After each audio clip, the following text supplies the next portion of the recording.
प्यारे बच्चों, आइए आज के साइंस क्लासेस में हम लोग आधुनिक आवर्त सारणी का परिचय, उसकी विशेषताएं, किस नियम पर यह आधुनिक आवर्त सारणी बनाई गई है, पूर्व के मेंडलीफ आवर्त सारणी में कौन सी कमियां थीं जिनका इस सारणी के द्वारा निवारण हो गया, इन सभी प्रश्नों को एक क्रम में समझकर और आगे इसका परिचय प्राप्त करते हैं। आइए, तो सबसे पहला बिंदु है, यह आवर्त सारणी किस नियम के आधार पर आधारित है। तो आपने पढ़ा है आधुनिक आवर्त नियम जो मोस्ले द्वारा प्रतिपादित किया गया, तत्वों के भौतिक और रासायनिक गुण उनके परमाणु क्रमांकों के आवर्ती फलन होते हैं।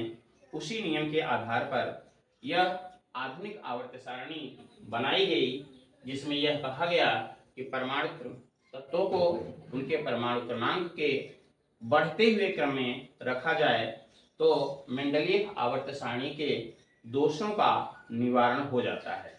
तो यह सारणी जो है परमाणु क्रमांक के बढ़ते क्रम में बना दी गई। आगे इस आवर्त सारणी में वर्ग और आवर्त की क्या व्यवस्था है। तो जैसा कि मेंडलीय आवर्त सारणी में 7 आवर्त थे, उसी तरह से ही यहाँ भी आधुनिक आवर्त सारणी में 7 आवर्त हैं। आप देख रहे हैं 1 से लेकर के ये 7 तक, ये क्षैतिज पंक्तियां जितनी हैं ये आवर्त हैं। आवर्तों की संख्या 1 से लेकर 7 तक यहाँ भी आपको दिखाई दे रही है। आगे वर्गों की जो संख्या है वो 18 हो चुकी है, क्योंकि मेंडलीव के आवर्त सारणी में उपवर्ग बनाए गए थे। 1 से लेकर के 7 तक के जो वर्ग थे उनमें एक और ए और बी उपवर्ग बना दिए गए थे, और लास्ट में 9वें समूह के रूप में शून्य समूह बनाया गया था अक्रिय गैसों के लिए। उन सारी व्यवस्थाओं को समाप्त करके और आधुनिक आवर्त सारणी में सीधे 1 से लेकर के और 18 तक, ये आप देख रहे हैं 1, 2, यहाँ से 3 से लेकर के 12 और ये 13 से लेकर 18, कुल मिला के 18 समूह बना दिए गए। वास्तव में ये समूह जो होते हैं खड़े खड़े स्तंभ जो होते हैं इस तरह के, है ना, ऊपर से नीचे की ओर स्तंभ, इन्हें वर्ग के नाम से जाना जाता है। और आधुनिक सारणी में इस तरह के 18 वर्ग बना दिए गए। आगे आप देख रहे हैं इस सारणी में जो हाइड्रोजन है उसे पहले आवर्त पहले वर्ग में ही इलेक्ट्रॉनिक विन्यास के आधार पर उसे स्थान प्राप्त हो गया है, जो कि मेंडलीव के आवर्त सारणी में एक कहना चाहिए कि कमी थी। इसे 2 स्थानों पर पहले और 7 में 2 वर्गों में रखा गया था। आधुनिक आवर्त सारणी में केवल एक ही स्थान पर इसे, है ना, प्रथम वर्ग प्रथम आवर्त में जगह दी गई है। आगे आप देख रहे हैं कि इस सारणी में 4 ब्लॉक बनाए गए हैं। 4 ब्लॉक कहाँ कहाँ हैं, तो आप देखिए ये पहला और दूसरा जो वर्ग है, इसके जितने भी तत्व हैं ये पूरे तत्वों को यस ब्लॉक तत्व कहा गया है। क्यों कहा गया यस ब्लॉक तत्व?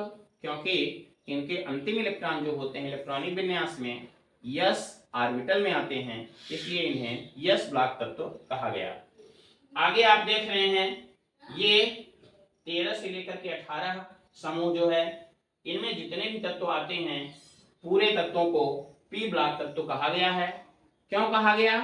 क्योंकि इनके तत्वों के जो इलेक्ट्रॉनिक विन्यास होते हैं उनके आखिरी इलेक्ट्रॉन, अंतिम इलेक्ट्रॉन पी ऑर्बिटल में स्थान पाते हैं, इसीलिए इन तत्वों को पी ब्लॉक तत्व कहा गया। और 13 से 18 तक के तत्व जो हैं वो पी ब्लॉक तत्व हैं।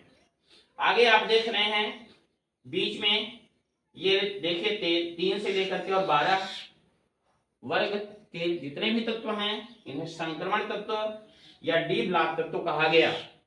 क्योंकि ये यस ब्लॉक धातुओं और पी ब्लॉक के अधातुओं के बीच में संक्रमण करता है, इसलिए इन्हें संक्रमण धातुओं के नाम से भी जाना गया। और इसमें सभी धातुएं हैं, सभी ठोस हैं, धातुओं के गुण सब में हैं, लेकिन एक ही तत्व ऐसा है मरकरी, जिसमें भौतिक अवस्था जो है द्रव अवस्था है। तो 3 से और 12 तक के जितने भी तत्व हैं इन्हें डी ब्लॉक तत्व कहा गया, क्योंकि इनके अंतिम इलेक्ट्रॉन डी ऑर्बिटल में, उपांतिक डी ऑर्बिटल में रहते हैं। नीचे आप देख रहे हैं 2 सीरीज बनाई गई हैं जिसमें 14 तत्व हैं। लेंथेनम के बाद आने वाले जो तत्व हैं वो 14 तत्व आगे के लेंथेनाइड कहलाए, जिनके अंतिम इलेक्ट्रॉन 4f ऑर्बिटल में रहते हैं। और नीचे आप देख रहे हैं एक्टिनियम AC89 के बाद 14 तत्व हैं जो एक्टिनाइड कहलाते हैं, और इन्हें 5f ऑर्बिटल में अंतिम इलेक्ट्रॉन होने के कारण ये दोनों लेंथेनाइड और एक्टिनाइड f ब्लॉक तत्व के अंतर्गत आते हैं। आगे आप देख रहे हैं अक्रिय गैसों के लिए एक नया समूह है, इसमें 18वां समूह। मेंडलीफ की आवर्त सारणी में जगह नहीं मिली थी, 1 से लेकर 8 तक के वर्गों में इस अक्रिय गैस को जगह नहीं मिली थी। एक नया समूह शून्य समूह बनाया गया था, लेकिन आधुनिक आवर्त सारणी में देखिए ये अक्रिय गैसों के लिए जो 18वां समूह है helium, neon, argon, krypton, xenon, radon, इन्हें 18वें समूह में स्थान प्राप्त हुआ है। क्यों 18वें समूह में रखे गए?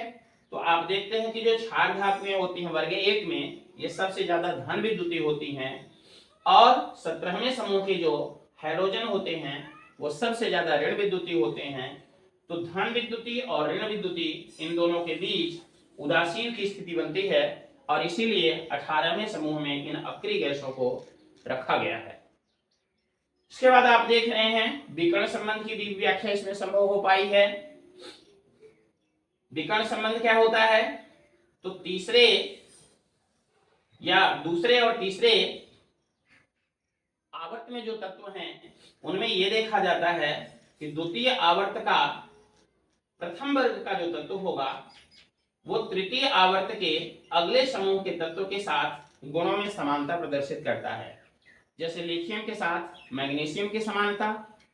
तो इस तरह के सभी तत्व जो होते हैं वो समानता प्रदर्शित करते हैं गुणों में, और यही समानता विकर्ण संबंध कहलाती है। और विकर्ण संबंध की जो व्याख्या हुई है परमाणु त्रिज्या के आधार पर और साथ में इलेक्ट्रॉनिक विन्यास के आधार पर इस विकर्ण संबंध को भी स्पष्ट किया गया है।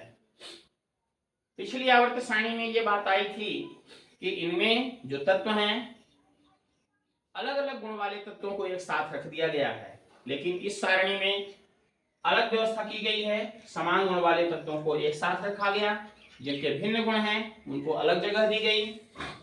जैसे ये क्षार धातुएं जितने भी हैं उन्हें वर्ग 1 में रखा गया, क्षारीय मृदा धातुएं वर्ग 2 में रखे गए, जितने भी संक्रमण तत्व हैं उन्हें डी ब्लॉक में रख दिया गया, अंतः संक्रमण तत्व हैं उन्हें एफ ब्लॉक में रखा गया, और उसके साथ साथ जो अधातुएं हैं उन्हें संक्रमण धातुओं के बाद पी ब्लॉक में जगह मिली है, जिसमें से कुछ अधातु हैं, कुछ उपधातु हैं, और बहुत ही कम मात्रा में इसमें धातुएं भी मौजूद हैं।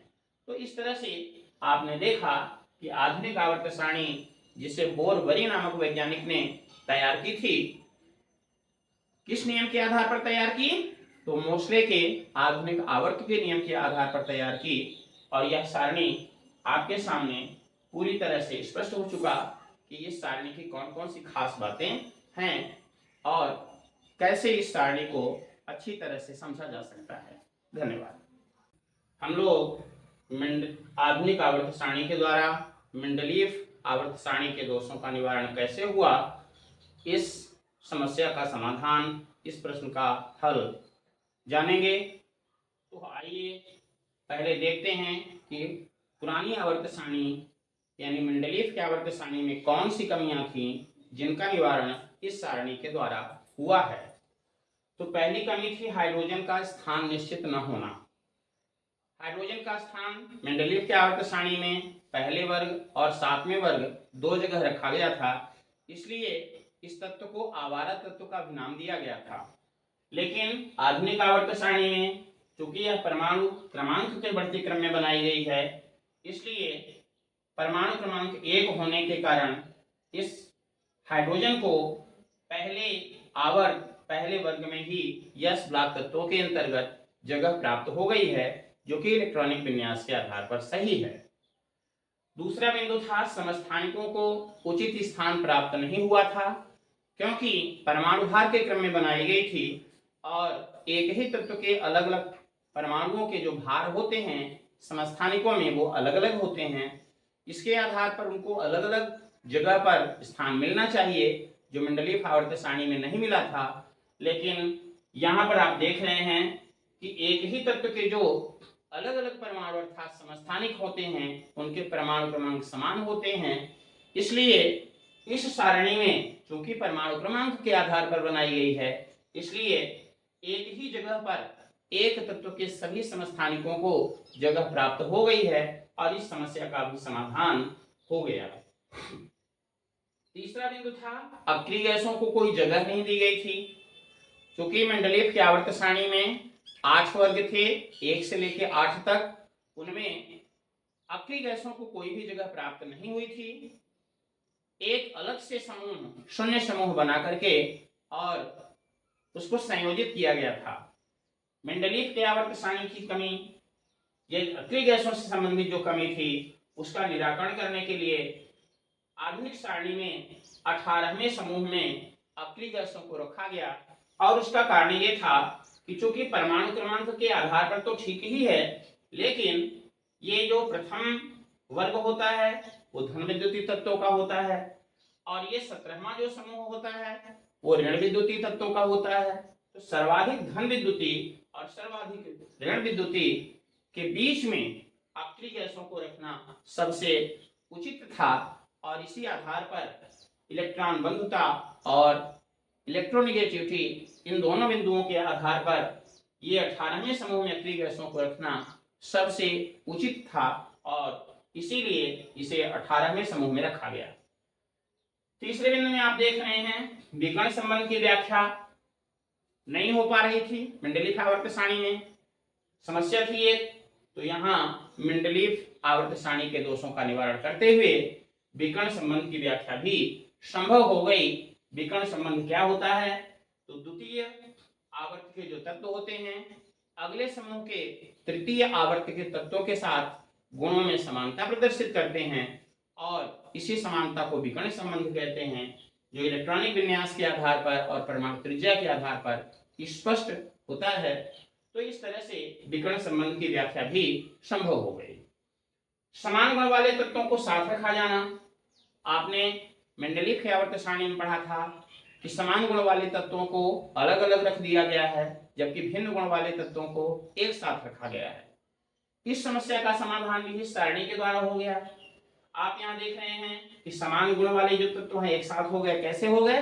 तो जितनी भी क्षार धातुएं थी उन सभी क्षार धातुओं को वर्ग 1 में, क्षारीय मृदा धातुओं को वर्ग 2 में, सभी संक्रमण तत्वों को डी ब्लॉक यानी 3 से लेकर के और 12वें वर्ग में रख दिया गया।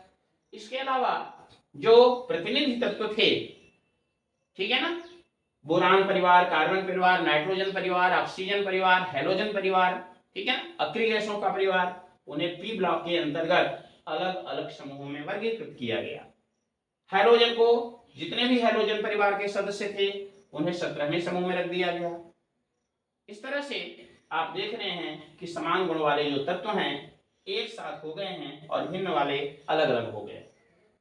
परमाणु भार की एक समस्या थी, क्रम ठीक नहीं था उसमें। आर्गन का परमाणु क्रमांक आप 18 देखते हैं लेकिन भार उसका 40 होता है। पोटेशियम का परमाणु क्रमांक होता है 19 और परमाणु भार होता है 39, जो एक विसंगति है। पहले 39 आना चाहिए, इसके बाद 40 आना चाहिए। उस आधार पर अगर देखा जाए तो मंडलीय के आवर्त सारणी में पहले आर्गन को रखा गया है, 40 को रखा गया है और बाद में पोटेशियम 39 को रखा गया है। यह एक विसंगति है और इस विसंगति को परमाणु क्रमांक के रखने पर, परमाणु क्रमांक के क्रम में तत्वों को रखने पर यह समस्या अपने आप समाप्त हो गई, क्योंकि हमें परमाणु भार देखना ही नहीं है, देखना है तो केवल परमाणु क्रमांक क्रम से होना चाहिए। तो इस तरह से ये भी समस्या जो भार संबंधी रही वो भी ठीक हो गई। दुर्लभ तत्वों, दुर्लभ जो मृदा तत्व हैं उनको भी स्थान नहीं मिला था। तो आधुनिक आवर्त सारणी में इन दुर्लभ मृदा तत्वों को उनके इलेक्ट्रॉनिक विन्यास के आधार पर एफ ब्लॉक तत्व के अंतर्गत नई सीरीज बना करके और रख दिया गया है। जो वास्तव में छठवें और 7वें आवर्त के तत्व हैं। धन्यवाद।